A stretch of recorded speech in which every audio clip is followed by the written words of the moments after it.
Hi friends, இன்னைக்கு கோவக்காய் வத்தல் எப்படி செய்யறதுன்னு ஷார்ட் அண்ட் ஸ்வீட்டாக தான் பார்க்க போகிறோம். சந்தையில் விற்கிறாங்க. பார்க்கும்போதே கஷ்டமாக இருக்குது. எங்கள் வீட்டு தோட்டத்தில் சும்மா அந்த வேலியோரமாக சும்மாவே படர்ந்து கிடக்குது. ஸோ நம்ம தான் இதை அதிகமாக யூஸ் பண்ணுறது இல்லையோன்னு வருத்தமாக இருந்துச்சு.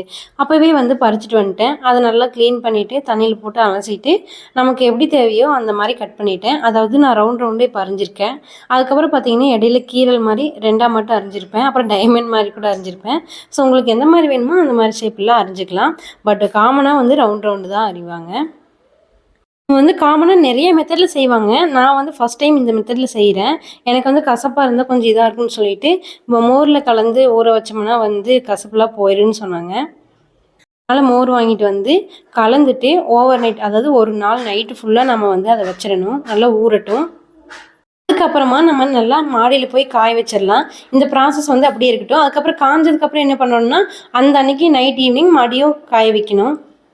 அடுத்து 3 தடவை அப்படி பண்ணணும். அதாவது காலையில் விடிஞ்சோடனே மேலே காய போட்டுறணும். மடியை எடுத்துகிட்டு மடி மோரில் போட்டுறணும்.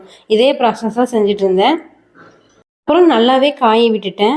3 நாள் நல்லா வெயிலில் காஞ்சிச்சுன்னா அப்படியே என்ன சொல்கிறது, சலசலன்னு அப்படியே சவுண்டு வரணும். ஒன்றோட ஒன்று மோதும் போது அந்த சவுண்டு வந்துச்சுன்னா நம்ம நல்லா காஞ்சிருச்சு அப்படின்னு அர்த்தம் நமக்கு. சிலர் என்ன பண்ணுவாங்கன்னா கொதிக்கிற தண்ணியில் போட்டு அரை வேக்காடு வேக வச்சதுக்கப்புறம் காய வச்சிருவாங்க. இந்த மெத்தடும் செய்கிறாங்க. இந்த தடவை நம்ம இந்த மெத்தடில் செய்ய போகிறோம். அதாவது மோரில் ஊற வச்சு காய வைக்கிற மெத்தடு தான் செய்ய போகிறோம்.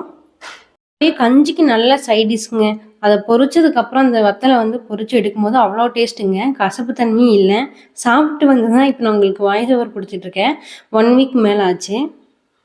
மழை காலத்தில் ட்ரை பண்ண வேணாம். காய வைக்கிறதுக்கு ரொம்ப சிரமப்பட்டேன் நான். சந்தையில் விற்கிறது ஆஃபீஸ் காய் அப்படின்னு சொல்லுவாங்க. பட் அந்தளவுக்கு அது கசப்பு வராது. இது நம்ம தோட்டத்துலேயும் விளைஞ்சது அப்படிங்கிறனால நிறைய கசப்பு தன்மை வந்துச்சு. அதனால தான் நான் இந்த மோரில் ஊற வச்சு காய வைக்கிற மெத்தட் நான் யூஸ் பண்ணியிருக்கேன். இந்த கோவக்காய் வத்தலை நம்ம வத்த குழம்புல கூட யூஸ் பண்ணிக்கலாம். புளிக்குழம்பு இந்த மாதிரி எல்லாத்துலேயும் ஆட் பண்ணிக்கலாம். ஸோ ஃப்ரெண்ட்ஸ், இதோட சவுண்ட் எப்படி இருக்குன்னு பாருங்கள். மறக்காமல் நம்ம சேனலை சப்ஸ்கிரைப் பண்ணிடுங்க, லைக் பண்ணுங்கள், கமெண்ட் பண்ணுங்கள். தேங்க்யூ. அடுத்த வீடியோவில் பார்க்கலாம்.